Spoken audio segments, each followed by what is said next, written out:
హన్మకొండ జిల్లా ధర్మసాగర్ మండలం తాటికాయల గ్రామంలో 35 ఏళ్ల తర్వాత మాజీ మావోయిస్టు నేత పున్నం చందర్ ఆలియాస్ రాజు తిరిగి స్వగ్రామంలో అడుగు పెట్టడంతో గ్రామంలో పండగ వాతావరణాన్ని సంతరించుకుంది. ఇటీవలే పున్నం చందర్ హైదరాబాద్ లో డీజీపీ శివధర్ రెడ్డి సమక్షంలో జనజీవన స్రవంతిలో కలిశారు. శనివారం స్వగ్రామానికి వచ్చిన ఆయనకు గ్రామస్తులు పూలదండలు, శాలువాలతో ఘనంగా స్వాగతం పలికారు.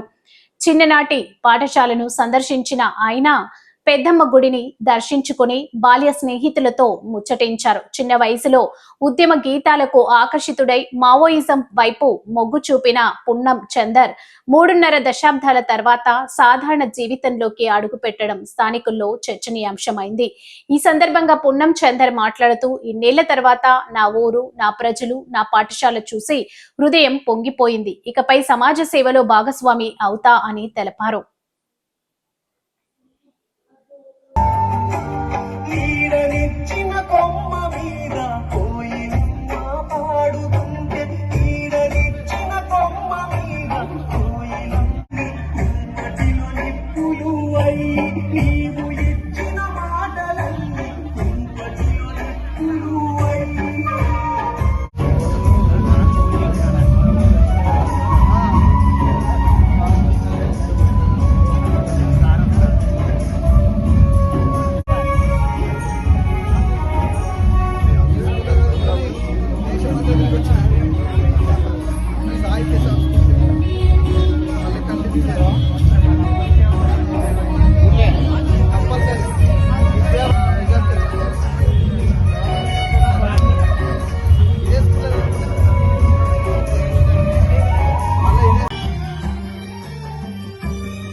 మళ్ళీ జనంలోకి రావడానికి కారణాలు, మీరు లొంగుబాటుగా కారణాలు సరే తెలియదు.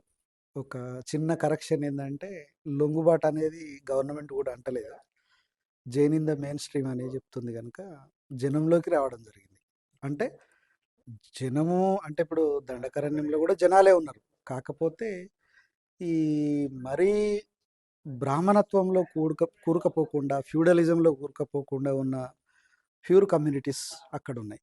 అంటే ఒరిజినల్ ద్రవిడియన్స్ ఉన్నారు అక్కడ.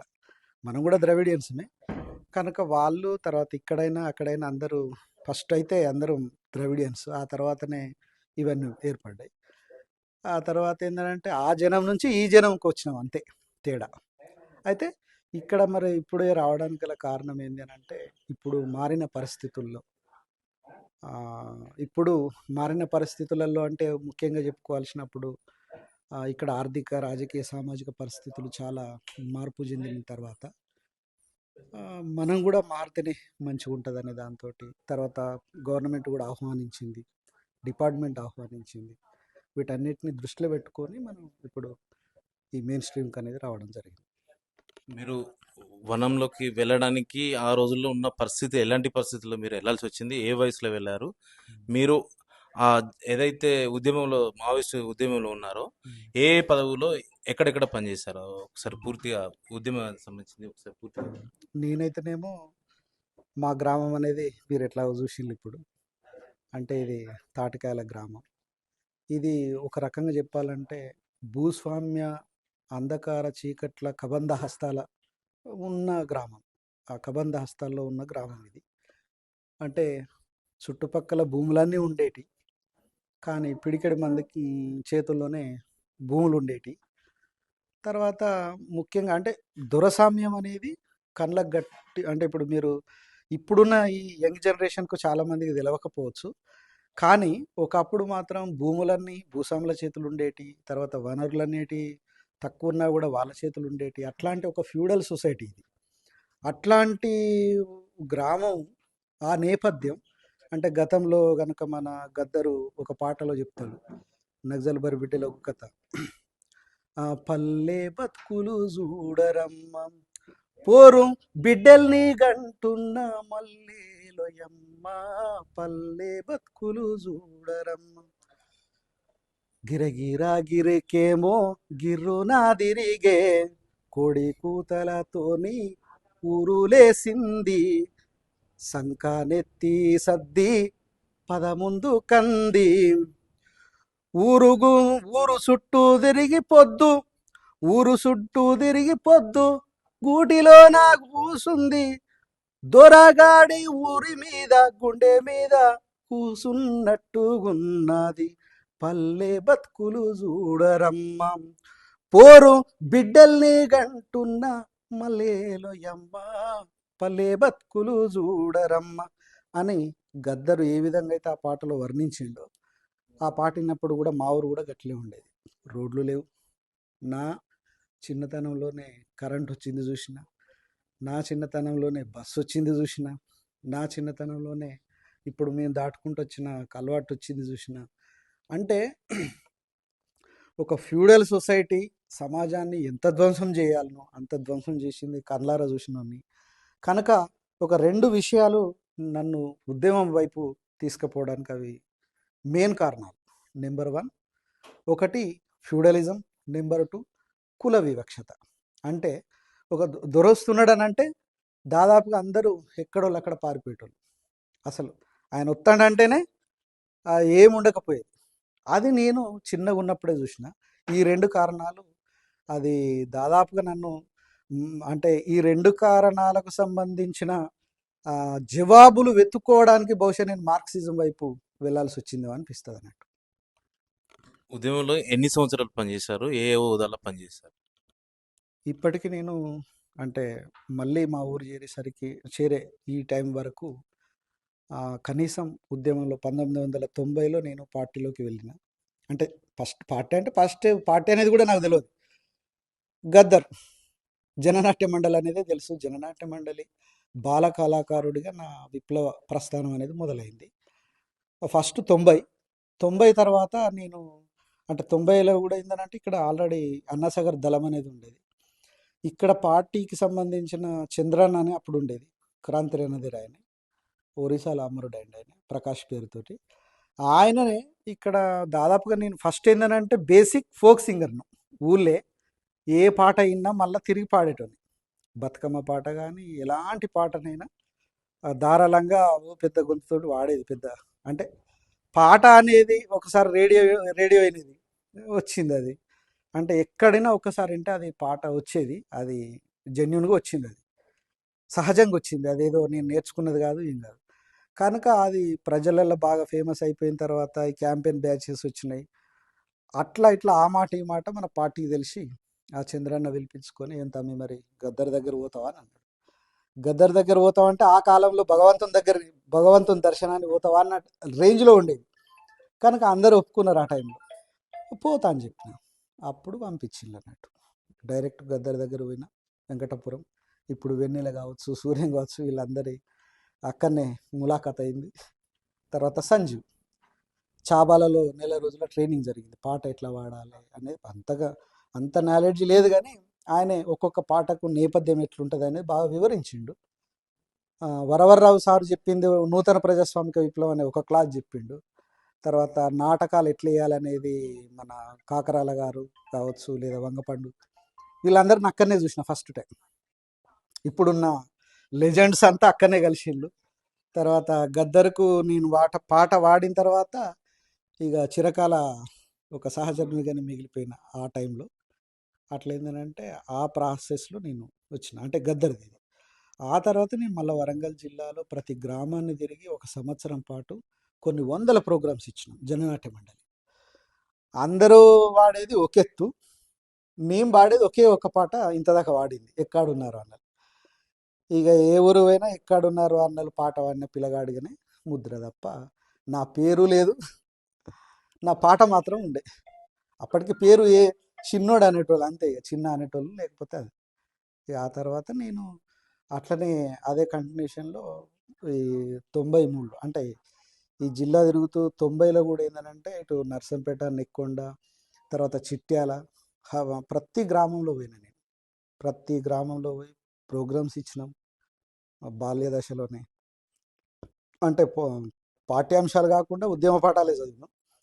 ఆ తర్వాత 93 నుంచి 99 వరకు నేను నెక్కొండ దళం సభ్యుడిగా పనిచేసిన. మొట్టమొదటిసారిగా 1996లో ఏసీ మెంబర్గా ప్రమోట్ అయినా. పార్టీలో ఒక కేంద్ర కమిటీ ప్రత్యేక తీర్మానం చేసి 14 సంవత్సరాల వయసులోనే నాకు పార్టీ సభ్యత్వం ఇచ్చింది. 16 సంవత్సరాలకు అసలు పార్టీ సభ్యత్వం ఇవ్వాలి, కానీ ఒక ప్రత్యేక కేసుగా నన్ను పరిగణించి 14 సంవత్సరాలకే పార్టీ సభ్యత్వం ఇచ్చిళ్ళు. కమ్యూనిస్ట్ పార్టీ అప్పుడు పీపుల్స్ వార్ ఉండే. ఆ తర్వాత ఏంటంటే 96లో నేను ప్రమోట్ అయ్యి ఏసీ మెంబర్, ఏరియా కమిటీ మెంబర్గా అయినా. 99లో ఏరియా కమిటీ సెక్రటరీగా పనిచేసిన, అంటే దళ కమాండర్గా. ఆ తర్వాత ఈ పాలకుర్తి ఏరియాలో పున్నం చందర్ అనే పేరుతోటి అక్కడ పనిచేసి ఉంటుంది, అంటే దళ కమాండర్గా. మళ్ళీ అక్కడ నుండి డైరెక్ట్ 2001 తర్వాత దండకారణ్యం చేతన నాట్య మంచు ఇన్ఛార్జిగానే పనిచేసిన మొదటి నుంచి. ప్రస్తుతం నేను వచ్చేంత మట్టుకు కూడా హెచ్జెడ్సీ మెంబర్, అంటే స్టేట్ కమిటీ మెంబరు, ఆ తర్వాత స్టేట్ కమిటీలో ఉన్న సెక్రటేరియట్ మెంబర్గా ఉన్నా. ఇప్పుడు ఏదైతే మార్పు కోసం వనంలోకి వెళ్ళారో ఇప్పుడు జనంలోకి వచ్చారు. అవును. అదే ప్రజల కోసం ఏదైనా ప్రజలలో ఉండే అవకాశం ఉందా, లేదా వ్యక్తిగత జీవితాన్ని గడుపుతారా? భవిష్యత్ కార్యాచరణ ఎలా ఉంటుంది? వ్యక్తిగత జీవితం అనేది నేను ఎప్పుడు ఆలోచించలేదు. అంటే మరి నాకు వ్యక్తిగత జీవితం అంటే ఎట్లుంటుందో కూడా తెలియదు.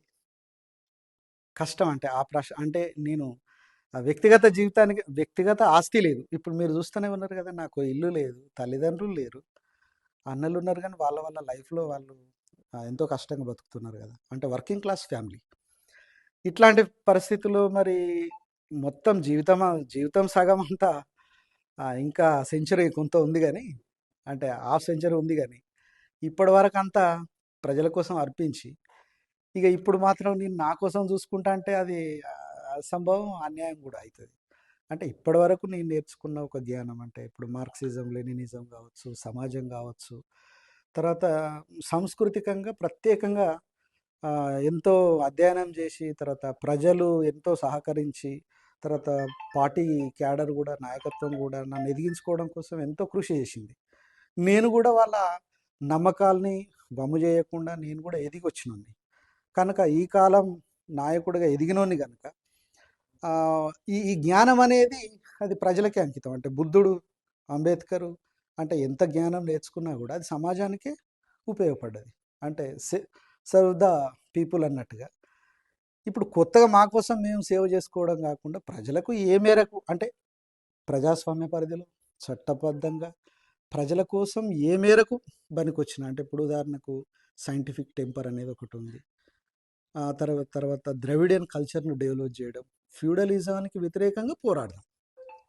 నేను బలంగా ఇప్పటికి కూడా అనుకున్నది ఏంటంటే, ఈ ఫ్యూడలిజాన్ని వ్యతిరేకించుకుంటూ నేను విప్లవోద్యమంలో పోయినా కనుక అదే ఫ్యూడలిస్టు భావాలకు వ్యతిరేకంగా పోరాడదలుచుకున్నా, సైంటిఫిక్ టెంపర్ను నిలబెట్టదలుచుకున్నా. ఇది కంటిన్యూ. కాకపోతే బతుకుబండి ఎట్లా సాగుతుంది అని అంటే ప్రజల మీదనే వదిలిపెడుతుంది, ప్రజలే నన్ను ఆదుకుంటారని నేను అనుకుంటున్నాను. మీ ఉద్యమ సహచరిని వివాహం ఆడారు, మీ సతీమణి గురించి రెండు. మా సతీమణి గురించి ఆమెనే చెప్తే బాగుంటుంది, ఎందుకంటే ఆమె ఉపన్యాసకురాలు కూడా, ఆమె కూడా ఒక నాయకురాలే. మీ ఉద్యమ ఏ పరిస్థితుల్లో మీరు ఉద్యమంకి వెళ్ళాల్సి వచ్చింది? ఆ ఉద్యమం ఏ సందర్భంలో రావాల్సి వచ్చింది? ఎన్ని సంవత్సరాలు ఉద్యమంలో ఉన్నారు? మీ వైవాహిక జీవితం గురించి కూడా నేను ఉద్యమంలో అంటే పార్టీ అక్కడక మా ఏరియాలో పోయిన తర్వాత, పార్టీ పరిచయం అయిన తర్వాత మమ్మల్ని ఓ బాలల సంఘం అని పెట్టిండ్రు. అప్పటి నుండి పార్టీ వచ్చిందంటే పోవటం రావటం జరిగింది. అలాగే నేను 90 ఏళ్ళ మహిళా సంఘం సభ్యురాలిగా చేరుకున్నాను. ఆ మహిళా సంఘంలో పనిచేసే క్రమంలో మహిళల సమస్యలు, ఇంట్లో ఎలాంటి సమస్యలు ఉన్నాయి, అలాగే మహిళలంటేనే బయటికి పోయి మాట్లాడటం, తిరగడం ఇలాంటివి లేవు ఆ పరిస్థితి అక్కడ. అయితే వీటి నుండి మనం ఎలా బయటికి పోగలం, ఎలా మనం ఆ కార్యక్రమాలు తీసుకోవాలి అనే దాన్ని బట్టి పార్టీ మాకు నేర్పింది. అదే లైన్లలో మహిళల్ని అందరినీ కూడబెట్టి మనం ఇంట్లోనే ఉండటం అనేది, 4 గోడల మధ్యలో ఉండటం అనేది కరెక్ట్ కాదు. మనం బయటికి పోవాలి, బయటికి పోయి సమాజాన్ని అర్థం చేసుకోవాలి. లేకుంటే మనం ఎన్ని సంవత్సరాలు, ఎన్ని తరాలు అయినా కూడా మనకు అభివృద్ధి ఉండదు. మహిళలు అంటేనే వంట చేసే వారికే అనే ఈ సమాజంలో ఉంది. ఇది మనకు అవసరం లేదు, మనం నేర్చుకోవాలి అనేదాన్ని పట్టుదలతోటి పార్టీ మాకు నేర్పింది గనుక అదే పట్టుదలతోటి నేను కనీసం 2000 అంటే 1997 నుండి 2004 దాకా ఈ పని చేశాను. మహిళా సంఘంలో పనిచేశాను. అదే క్రమంలో ఆ గ్రామంలో జంతానా సర్కార్ అని ఏర్పడ్డది మా గ్రామంలో. అప్పుడు నన్ను జంతానా సర్కారు అధ్యక్షురాలిగా ఆ జనం ఎన్నుకున్నారు. అదే సంవత్సరంలో నేను అక్కడ శత్రువు నా మీద టార్గెట్ చేసి నన్ను అరెస్ట్ చేయాలనే క్రమంలో నన్ను పార్టీకి రావాలని చెప్పింది. అలాగే నేను 2004 అక్టోబర్లో నేను పార్టీలో జాయిన్ అయినాను. అట్లాగే నేను 2004లో జాయిన్ అయినానంటే అక్కడ ఏరియా జంతానా సర్కారు నిర్మాణం అయింది. ఆ జంతానా సర్కార్లో కూడా నేను సభ్యురాలుగా వచ్చాను. అలాగే నేను 2007 ఆ సంవత్సరంలో 2007లో నేను అదే జంతన సర్కార్లలో అధ్యక్షురాలిగా అయినాను. అలాగే 2014లో నేను డివిజన్ జంతన సర్కారు అంటే జిల్లా జంతన సర్కారు అధ్యక్షురాలిగా ఎన్నుకోబడ్డాను. జనం ఎన్నుకున్నారు. అలాగే 2016లో అక్కడ జోను జంతన సర్కార్ అని ఒక సన్నాహక కమిటీ అని ఏర్పడ్డది. అక్కడ కూడా నేను నెంబర్గా చేరుకున్నాను. అలాగే పార్టీ పరంగా చెప్పాలంటేనేమో నేను 2001లోనే నేను కమ్యూనిస్టు పార్టీ సభ్యురాలిని అయినాను. అలాగే ఆ ఏరియా కిస్టారం ఏరియాలో 2006 జనవరిలో నేను ఏసీ సభ్యురాలిగా అయినాను. అలాగే 2012 జనవరిలో నేను ఆ ఏరియాకే ఏసీ సెక్రటరీగా ఎన్నుకోబడ్డాను. అలాగే అదే సంవత్సరం 2012లోనే నేను జిల్లా కమిటీ సభ్యురాలిగా అయినాను. ఇలా అదే డివిజన్లలో అక్కడే ఇప్పటిదాకా జంతన సర్కార్గా అంటే ప్రభుత్వాల కోసం పనిచేశాను, జనం కోసం పనిచేశాను. ఇది నేను పార్టీకి ఎంటర్ అయిన తర్వాత నుండి చివరిగా దాదాపు 30 ఏళ్ళ తర్వాత సొంత గ్రామానికి వచ్చారు. అసలు ఎలా ఉంది? ఇక 35 సంవత్సరాల తర్వాత వచ్చిందంటేనే పాట రూపంలో చెప్పిన కనుక అంటే అన్నీ గుర్తే ఉన్నాయి నాకు, నేను మర్చిపోలేదు అనే దానితో ఆ పాట అంటే ఆ చెరువు కట్ట మీద ఊకొని డక్కి కొట్టుకుంటూ పాట పాడింది కూడా గుర్తున్నది. అంటే అవన్నీ గుర్తే వస్తున్నాయి. తర్వాత వాగుల కూర్చొని పద్యాలు పాడింది ఇంకా గుర్తున్నది. పర్రెగడ్డ మీద చెట్ల కాడ ఊకొని పాటలు పాడినాయి అన్నీ ఇంకా గుర్తున్నాయి. దొరల భూములలో ఎర్ర జెండాలు ఎగిరేసినవి అన్నీ గుర్తున్నాయి. అవన్నీ గుర్తే ఉన్నాయి. తాటికాల అవ్వని తలుచుకుంటే అన్నీ గుర్తే వస్తాయి. ఇదే పాటే మాట, మాటే పాట. థ్యాంక్ యూ అన్న. అడగగానే తెలంగాణ ముచ్చట్లకు ఇంటర్వ్యూ ఇచ్చినందుకు థ్యాంక్ యూ. Thank you.